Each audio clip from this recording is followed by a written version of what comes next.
বাংলাদেশ সেনাবাহিনী চীনের কাছ থেকে SY-400 ব্যালিস্টিক মিসাইল ক্রয় করতে যাচ্ছে। গত দুদিন ধরে ডিফেন্স পাড়ায় SY-400 মিসাইল বাংলাদেশ কিনেছে বলে একটি নিউজ বেরিয়েছে, যা নিয়ে সবারই অনেক আগ্রহ। মূলত ডিফেন্স সিকিউরিটি এশিয়া নামের একটি ওয়েবসাইট থেকে এই নিউজটি ছড়ানো হয়। সেটাকে রেফারেন্স দিয়ে দেশি বিদেশি বিভিন্ন ফেসবুক পেজ ও নিউজ পোর্টাল এই সংবাদটি ভাইরাল করেছে। এখানে বাঙালির মাথায় একটা আবেগ জড়িত S-400 নিয়ে, যেখানে চীনা SY-400 শুনে অনেকেই S-400 এর মতো লং রেঞ্জের জোশ কিছুই কল্পনা করছেন। তবে এখানে বাস্তবতা বোঝা দরকার।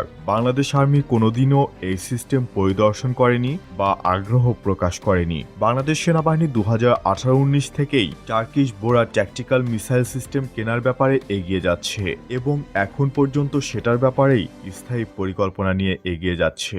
বর্তমানে সেনাবাহিনীর ব্যবহার করা TRG-300 সিস্টেমতেই বোরাখান ব্যালিস্টিক মিসাইল টিউব লাগিয়েই লঞ্চ করা যাবে। কোনো বাড়তি সাপোর্ট সিস্টেমের প্রয়োজন নেই। যেখানে SY-400 আনতে হলে এর জন্য পুরো সিস্টেম আলাদাভাবে কিনতে হবে, নতুন ট্রেনিং লজিস্টিক চেইন করতে হবে, যা অনেক ব্যয়বহুল হবে। সুতরাং আমরা বলতে পারি আমাদের অলরেডি বোরা সিস্টেম রয়েছেই, শুধু মিসাইল নেই। যেমন আমেরিকান হাইমার্স দিয়ে ATACMS লঞ্চ করার মতোই এই SY-400 মূলত রুশ বাক স্যাম মিসাইলের ground to ground launch version এবং এর এয়ার লঞ্চ ভার্সন হচ্ছে CM-400 মিসাইল।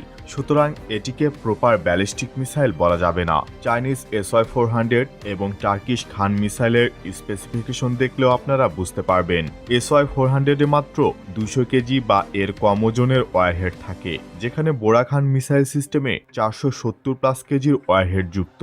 এখন নিজেই চিন্তা করুন কোনটা পড়লে বেশি ক্ষতি করবে। শুধু তাই না, বোরায়ের ওয়ারহেডের ওজন কম বেশি করার মাধ্যমে এর রেঞ্জ বাড়ানো সম্ভব। যত কম ওয়ারহেড ইউজ করবে তত বেশি রেঞ্জে স্ট্রাইক করতে পারবে।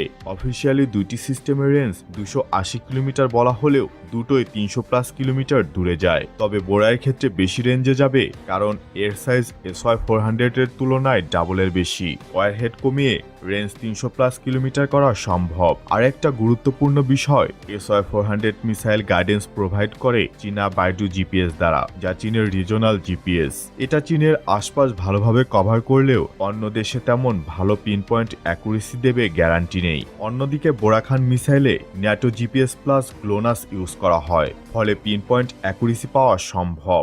সব মিলিয়ে বোরাখান সিস্টেম বেটার প্ল্যাটফর্ম এবং বাংলাদেশ সেনাবাহিনী অবশ্যই বোরাখান মিসাইলই নিয়ে আসবে ইনশাল্লাহ। SY-400 নিয়ে এই নিউজটি পুরোটাই গুজব।